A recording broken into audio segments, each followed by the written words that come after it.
24 जुलाई 2025 को रशिया के fair east region में एक पैसेंजर प्लेन क्रैश होता है। इस प्लेन के अंदर 48 लोग सवार थे, जिसमें से किसी की भी जान नहीं बचती। ये एयरक्राफ्ट कोई नया मॉडल नहीं था, बल्कि सोवियत यूनियन के जमाने का एक पुराना जहाज था, जो कि अंगारा एयरलाइन द्वारा चलाया जा रहा। वेलकम दोस्तों, आज इस वीडियो के अंदर हम ऑफिशियली कंफर्मेशन रिपोर्ट के आधार पर समझेंगे।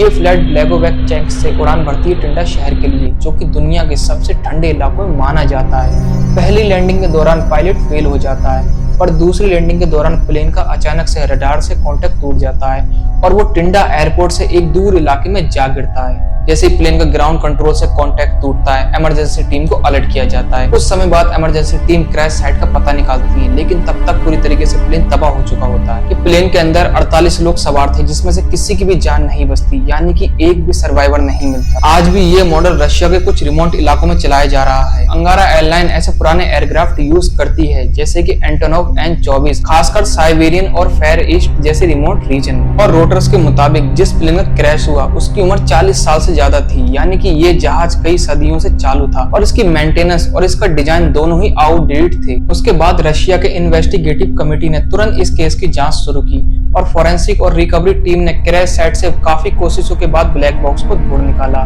पर फ्लाइट डाटा रिकॉर्डर की आग की वजह से काफी हालत खराब है, जिसकी वजह से उसकी रिकवरी करना काफी मुश्किल हो रहा है। पर कॉकपिट वॉइस रिकॉर्डर की अभी इन्वेस्टिगेशन चालू है।